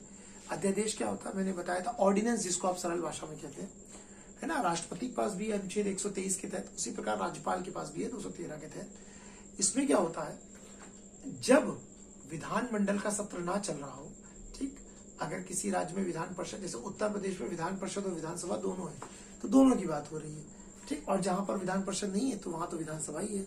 तो अगर विधानमंडल का सत्र ना चल रहा हो और सरकार को, राज्य सरकार को ऐसा लगता है कि इस मुद्दे पर कानून बनना बड़ा आवश्यक है, तो वो राज्यपाल से कहते हैं, क्योंकि राज्यपाल के पास विधायी पावर है, क्योंकि राज्यपाल कार्यपालिका का प्रमुख भी और संवैधानिक प्रमुख भी है और राज्य विधानमंडल का अंग भी है। ठीक, तो क्योंकि बिना उसके हस्ताक्षर के तो कोई कानून बनेगा नहीं। तो जब विधानमंडल का सत्र ना चल रहा हो तो राज्य सरकार यानी कि मुख्यमंत्री और उनकी मंत्रिपरिषद राज्यपाल से रिक्वेस्ट करती है कि भाई इसका ऑर्डिनेंस आप जारी कर दें। ऑर्डिनेंस जारी करने का मतलब होता है बिल्कुल वो कानून की तरीके कार्य करता है, लेकिन कब तक, जब तक राज्य विधानमंडल का सत्र बैठ नहीं जाता। यानी कि, और आपको पता है विधानमंडल के दो सत्र के बीच में, जैसे संसद के दो सदनों के एक सदन सत्र होने के बाद दूसरे सत्र के बीच में 6 महीने से अधिक का गैप नहीं हो सकता। यानी मैक्सिमम जो उस अध्यादेश की शक्ति है, यानी वो जब तक कानून की तरह कार्य करेगा वो 6 महीने है, क्योंकि 6 महीने में तो सत्र चालू होगा ही। सत्र चालू होने के 6 हफ्ते और तक का समय दिया जाता है, यानी 6 महीने 6 हफ्ते तक कोई ऑर्डिनेंस काम कर सकता है।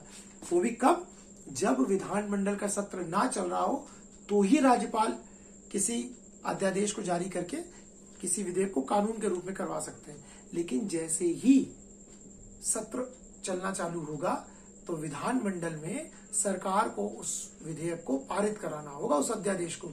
अगर सरकार ने उस अध्यादेश को पारित करा लिया तब तो वे कानून का दर्जा पा जाएगा। अगर सरकार उसको पारित नहीं करा पाई तो फिर वो अध्यादेश नल एंड वॉइड हो जाता है। तो ये इसकी कुछ एग्जीक्यूटिव पावर्स हैं। ठीक, इसी प्रकार राज्यपाल की कुछ वित्तीय शक्तियां भी हैं।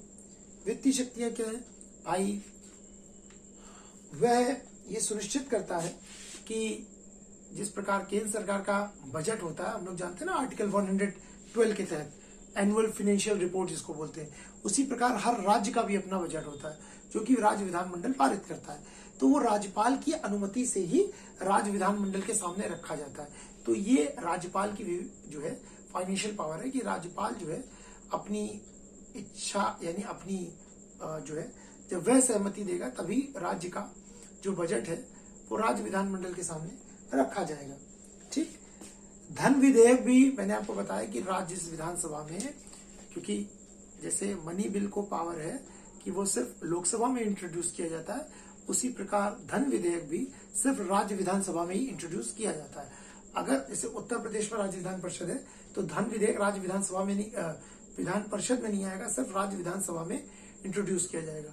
लेकिन कब किया जाएगा, राज्यपाल की अनुमति के पश्चात। यानी बाकी विधेयक तो आ जाते हैं पहले और फिर राष्ट्रपति पारित होने के बाद हस्ताक्षर करते हैं, लेकिन धन विधेयक और वित्त विधेयक ऐसे हैं कि राष्ट्रपति से पहले अनुमति, राज्यपाल से, राज्यों की बात अगर करें तो राज्यपाल से पहले अनुमति लेनी होती है उसको राज्य विधानसभा में प्रस्तुत करने के लिए। ठीक, इसके बाद तीसरी उसकी फाइनेंशियल पावर क्या है, तो क्लियर हो गई। पहला तो वो राज्यपाल की इच्छा से ही एनुअल फाइनेंशियल रिपोर्ट को राज्य विधानमंडल के समक्ष रखा जाता है। राज्यपाल की अनुमति के पश्चात ही धन विधेयक को राज्य विधानसभा में प्रस्तुत किया जाता है। राज्यपाल की सहमति के पश्चात ही कोई अनुदान मांग रखी जा सकती है। राज्यपाल की अनुमति के पश्चात ही राज्य की संचित निधि से किसी दल को निकाला जा सकता है। पंचायतों और नगर पालिकाओं को हर 5 वर्ष में समीक्षा के लिए जिस वित्त आयोग का गठन किया जाता है वो भी राज्यपाल की इच्छा शक्ति से ही किया जाता है। अब हम आ जाते हैं, तो हमने 3 पावर्स देख ली, एग्जीक्यूटिव पावर, लेजिस्लेटिव पावर और फाइनेंशियल पावर।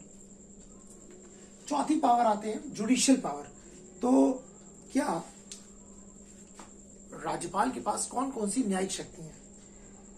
देखिए, जिस प्रकार राष्ट्रपति के पास क्षमादान का अधिकार होता है उसी प्रकार राज्यपाल के पास भी क्षमादान का अधिकार होता है ना। यानी कि जिस प्रकार राष्ट्रपति जो है किसी व्यक्ति की सजाओं को कम कर सकते हैं, कुछ टाल सकते हैं, सारी चीजें कर सकते हैं, वो उसी प्रकार राज्यपाल के पास भी क्षमादान का अधिकार होता है। लेकिन एक अंतर होता है, राष्ट्रपति की क्षमादान की शक्तियां यानी कि जुडिशियल पावर्स और ज्यादा विस्तृत है। कैसे? देखिए, राष्ट्रपति जो है किसी व्यक्ति को मृत्युदंड का भी क्षमादान का अधिकार दे सकता है, जबकि राज्यपाल कभी भी मृत्युदंड का क्षमादान का अधिकार नहीं दे सकता है। भले ही राज्य के कानून में भी हो तो भी राज्यपाल सिर्फ रिकमेंड करेगा राष्ट्रपति को इसको क्षमादान देने के लिए, मृत्युदंड का खुद नहीं कर सकता। अगर वो कर भी देगा तो जब तक राष्ट्रपति वो नहीं करेगा तब तक नहीं होगा। ठीक। दूसरा, राष्ट्रपति सैन्य न्यायालयों की, ये जो फोर्सेस की कोर्ट होती है, इनके द्वारा दी गई सजाओं को भी माफ कर सकता है, जबकि राज्यपाल के पास ये अधिकार नहीं होता है। ठीक। इसके अलावा मैंने बताया जैसे राष्ट्रपति की शक्तियां होती है इनकी भी होती है। इसके अलावा राष्ट्रपति अगर जब उच्च न्यायालय के किसी न्यायाधीश की नियुक्ति करता है, ठीक, तो वो राज्यपाल से परामर्श करता है, मैंने आपको बताया था। तो इस प्रकार ये उसकी न्यायिक शक्ति है कि जब भी उच्च न्यायालय के न्यायाधीश की नियुक्ति होगी तो राज्यपाल से परामर्श लिया जाएगा। राज्य के उच्च न्यायालय के मुख्य न्यायाधीश को शपथ भी राज्यपाल ही दिलाता है। ठीक।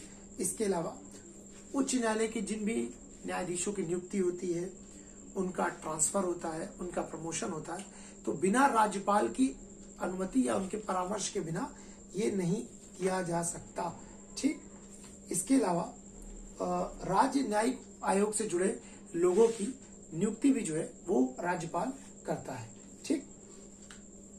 तो इस प्रकार से ये राज्यपाल की कुछ न्यायिक शक्तियां होंगी।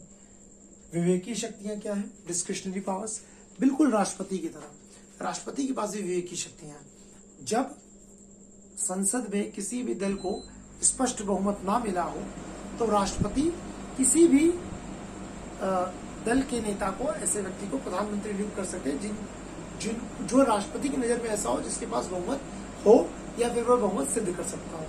तो यहाँ पर भी ऐसा है, अगर राज्य विधानसभा में भी किसी दल को पूर्ण बहुमत नहीं मिला है तो राज्यपाल जो है किसी भी व्यक्ति को जो है या किसी भी दल को सरकार बनाने के लिए आमंत्रित कर सकते हैं या मुख्यमंत्री नियुक्त कर सकते हैं और फिर उनको समय दे देते हैं कि भाई वो एक निश्चित समय के भीतर जो है वह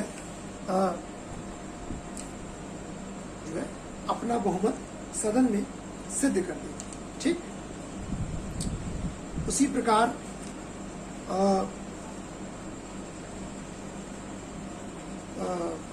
राज्यपाल जो है,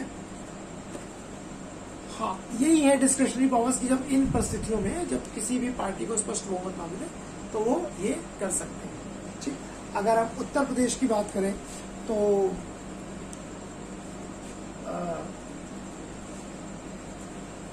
चूंकि हम यूपी पीसीएस और बाकी सारी परीक्षाओं को फोकस में रखते हुए कर रहे हैं। तो कुछ फैक्चुअल क्वेश्चन भी आए थे, जैसे उत्तर प्रदेश का प्रथम राज्यपाल कौन है? तो उत्तर प्रदेश की प्रथम राज्यपाल श्रीमती जो है सरोजनी नायडू जी थी। ठीक, दूसरे विद्याभूषण मलिक जी थे।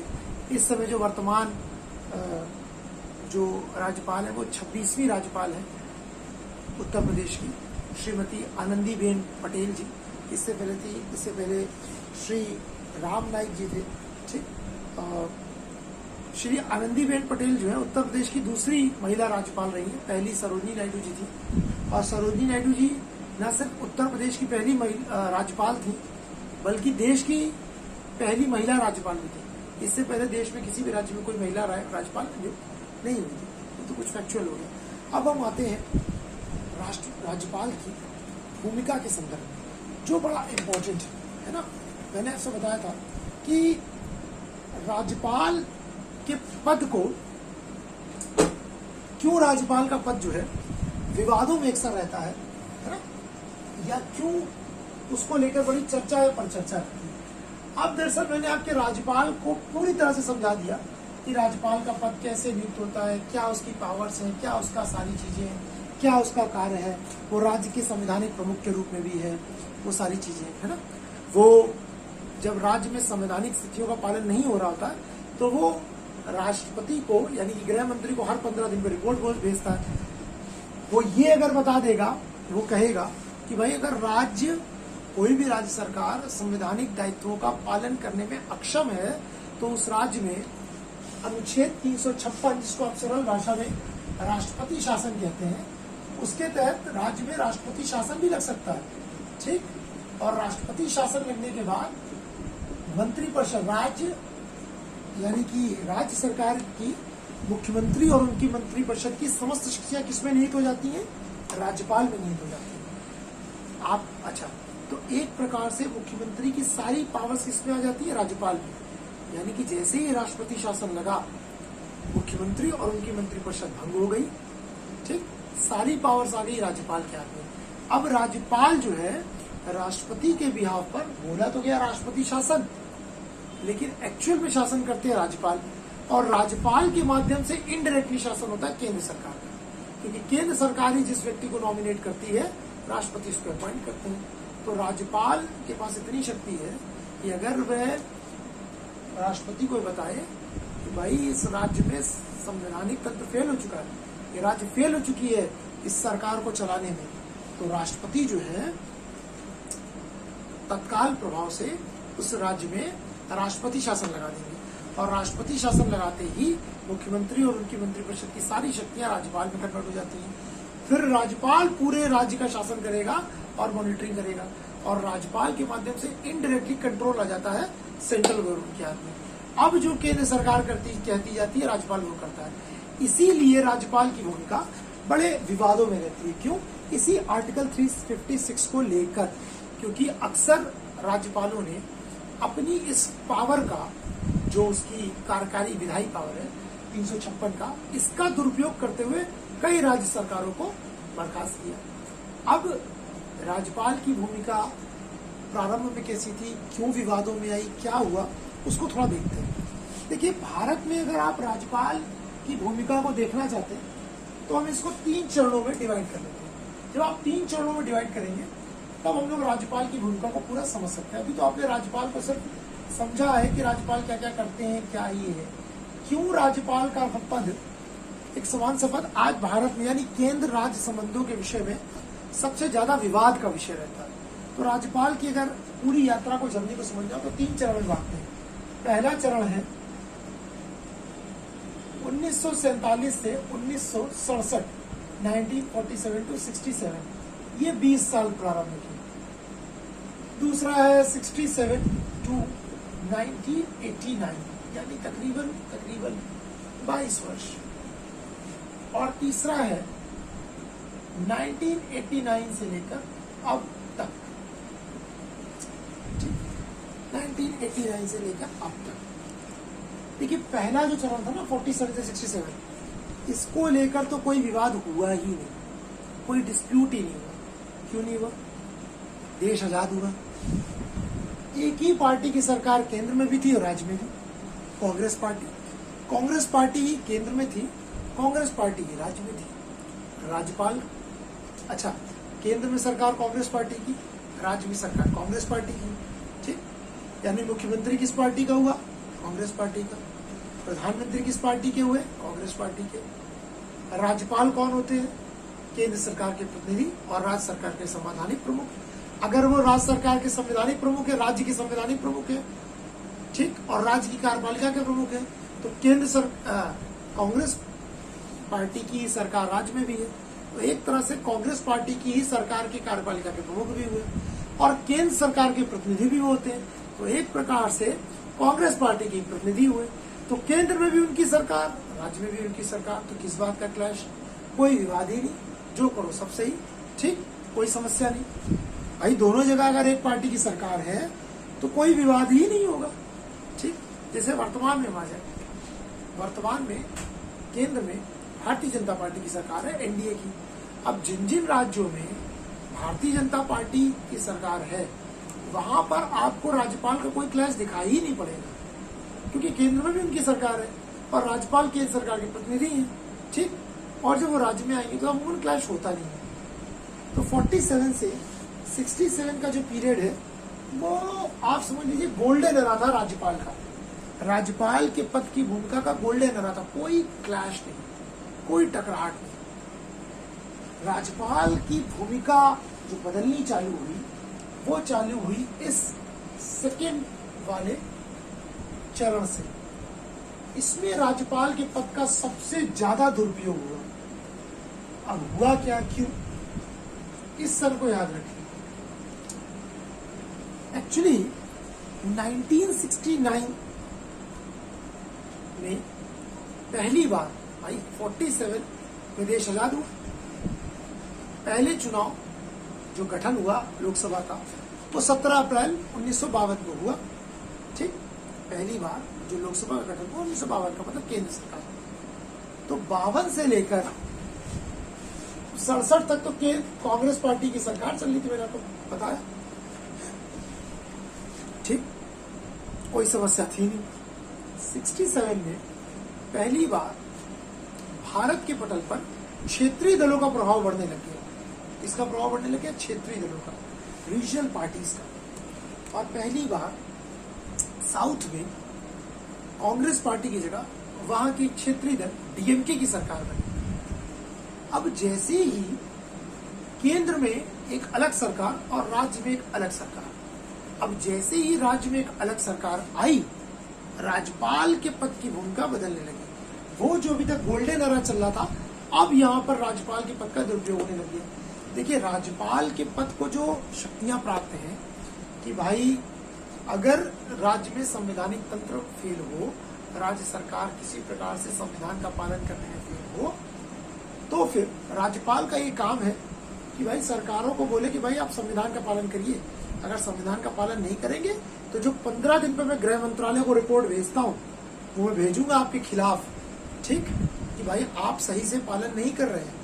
और अगर गृह मंत्रालय को रिपोर्ट जाएगी, गृह मंत्रालय से सहमत होगा, तो फिर वो राष्ट्रपति को रिकमेंड करेगा भाई इस राज्य में जो है संवैधानिक तंत्र फेल हो रहा है और हमारी सबसे पहली प्राथमिकता संविधान को बचाने की। तो संविधान को बचाने के लिए उस सरकार को बर्खास्त किया जा सकता है और बर्खास्त करने के बाद अनुच्छेद 356 के तहत वहां राष्ट्रपति शासन लगाया जाएगा। राष्ट्रपति शासन लगाने के पश्चात सारी शक्तियां राज्यपाल के हाथ में आ जाएंगी, मुख्यमंत्री और मंत्रिपरिषद की। तो सोचिए, कभी भी राष्ट्रपति भी इतनी इंजॉय नहीं कर सकता पावर को, क्योंकि कभी कोई ऐसा कंसेप्ट ही नहीं है कि केंद्र सरकार को बर्खास्त कर दिया जाए और सारी प्रधानमंत्री और मंत्रिपरिषद की शक्तियां राष्ट्रपति में आ जाए, लेकिन राज्यपाल के पास है। इसीलिए कहीं कहीं पर राज्यपाल राष्ट्रपति से ज्यादा शक्तिशाली हो जाता है। पूरे उसमें मैंने आपको पढ़ाया है, कहीं पर भी राष्ट्रपति जो है वो प्रधानमंत्री और उनकी मंत्री यानी वास्तविक शासक की भूमिका में आ ही नहीं सकते। जबकि मैंने आपको क्या बताया था, राज्यपाल क्या है, राज्य का संवैधानिक प्रमुख। वास्तविक प्रमुख कौन है, मुख्यमंत्री। लेकिन देखिए, राज्यपाल वास्तविक प्रमुख के रूप में आ सकता है जब 356 लगाओ, ठीक। तो 69 में जैसे ही क्षेत्रीय दलों का उभार होने लग गया, ठीक, और केंद्र में थी कांग्रेस पार्टी की सरकार यानी दूसरे दल की, और दक्षिण भारत में डीएमके की सरकार आई पहली तमिलनाडु में। अब यहां पर क्लैश चालू हुआ क्योंकि केंद्र में दूसरी पार्टी की सरकार, राज्य में दूसरी। ठीक, अब जब केंद्र और राज्य सरकार के बीच में क्लैश होना चालू हुआ तो केंद्र ने राज्यपाल के पद का दुरुपयोग चालू किया और 1969 से लेकर 1980 तक सरकारों यानी राज्यपाल के पद का 69 से 80 तक राज्यपाल के पद का खूब दुरुपयोग हुआ। 8 सरकारों को एक साथ बर्खास्त किया गया। ठीक, सिर्फ किस नाम पर, किस बिहाफ पर कि भाई राज्यपाल की सिफारिश पे कि भाई यहां पर जो है राष्ट्रपति शासन लगाइए क्योंकि यहां पर राज्य में संवैधानिक तंत्र फेल हो गया है, ये सरकार जो है चलाने में अक्षम है। यहीं से जो है राज्यपाल की भूमिका विवादित होना चालू हुई क्योंकि राज्यपाल जो राज्य के संवैधानिक प्रमुख हैं, राज्यपाल जो राज्य के कार्यपालिका के प्रमुख हैं, उन्होंने अपने पहले रोल को छोड़ के अपने दूसरे रोल पर एम्फसाइज कर लिया कि वो केंद्र सरकार के प्रतिनिधि।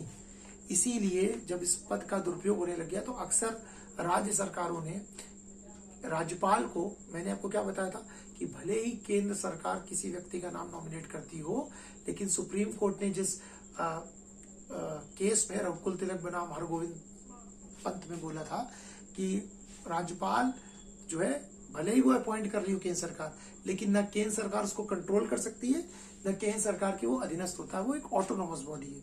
लेकिन इतना दुरुपयोग हुआ, इसीलिए राज्य सरकारों ने चिढ़कर केंद्र सरकार के एजेंट के रूप में राज्यपाल को घोषित किया। उन्होंने बोला ये तो राज्य के संवैधानिक प्रमुख नहीं है, न राज्य की कार्यपालिका के प्रमुख है, ये तो केंद्र सरकार के एजेंट है। तो राज्यपाल के पद की जो गरिमा है उसकी बड़ी दुर्गति हुई इस 67 to 89 के पीरियड में। ठीक, उसी समय प्रभुदास पटवारी तमिलनाडु के और रघुकुल तिलक राजस्थान के, प्रभुदास पटवारी राजस्थान के राज्यपाल थे और रघुकुल तिलक ये तमिलनाडु के थे। इन दोनों लोग को बर्खास्त कर दिया गया, इनकी भूमिका इतनी खराब थी। ठीक, इनको सस्पेंड किया गया सुप्रीम कोर्ट के कहने पर क्योंकि इन्होंने गलत रूप से, क्योंकि जब इन्होंने रिकमेंड किया कि भाई राज्य में संवैधानिक तंत्र फेल हो चुका है तो ये लोग भाई कोर्ट गए और कोर्ट ने देखा और बोला कि नहीं, यहाँ पर तो राज्यपाल की भूमिका संदिग्ध है और उन्होंने फिर ऑर्डर दिया और राज्यपाल को बर्खास्त किया गया। तो इस कार्यकाल में राज्यपाल का पद जो है बहुत ज्यादा जो है वो क्या हुआ, उसकी गरिमा गिरी। क्यों गिरी? क्योंकि केंद्र में एक अलग सरकार थी, राज्य में एक अलग सरकार थी, दोनों के बीच में क्लैश चलता है। ठीक, और केंद्र सरकार ने राज्यपाल के पद का दुरुपयोग किया और एक साथ 8 सरकारों को बर्खास्त करके राष्ट्रपति शासन लगा के केंद्र सरकार ने अपने कंट्रोल में ले लिया और राज्यपाल जो है राष्ट्रपति के नाम पर वो शासन करने लगे, इनडायरेक्टली केंद्र सरकार का कंट्रोल हो गया। लेकिन जब तीसरा चरण आया तो यहां पर राज्यपाल की भूमिका बदली। क्यों बदली? एक्चुअली अगर आप 89 से देखेंगे भारत की राजनीति को तो ये संक्रमण काल का युग था। ठीक, इस काल से भारत में कभी किसी पार्टी को स्पष्ट बहुमत मिला नहीं। फिर गठबंधन का दौर चालू हुआ। ठीक, पहला टेन्योर कैसा था? एक सरकार जो केंद्र में जो राज्य में पूर्ण बहुमत के साथ। दूसरा, केंद्र में अलग सरकार, राज्य में अलग सरकार, क्षेत्रीय दलों का उभार होना चालू हुआ। लेकिन अभी तक यहाँ पर राज्यों में ही सरकारें आ रही थी। केंद्र में कांग्रेस पार्टी थी, एक बार बस वो मोरारजी देसाई से इंदिरा गांधी हारी थी, जनता दल आई थी, लेकिन वो भी पूर्ण बहुमत के साथ। तो राज्य सरकारें जो हैं अभी इतनी प्रभावी नहीं हुई थी कि केंद्र की सरकार को डिस्टर्ब कर पाए, लेकिन राज्य से उन्होंने केंद्र कांग्रेस पार्टी को धीरे धीरे हटाना चालू किया। क्योंकि कांग्रेस पार्टी इसलिए क्योंकि जब देश आजाद हुआ तो आपको पता है कांग्रेस पार्टी का बहुत बड़ा योगदान था, एक ही दल था, तो लोगों की भावनाएं जुड़ी थी, तो हर जगह वही था। लेकिन धीरे धीरे क्षेत्रीय मांगों के अनुरूप क्षेत्रीय दलों का उभार होने लग गया। तो क्षेत्रीय दलों के उभार के पश्चात कांग्रेस पार्टी जो है वो राज्यों से थोड़ा खिसकने लग गई। अब आया ये दौर, यहां पर आया गठबंधन का दौर। केंद्र में भी जो है अब कोई एक पार्टी अपनी सरकार नहीं बना सकती थी।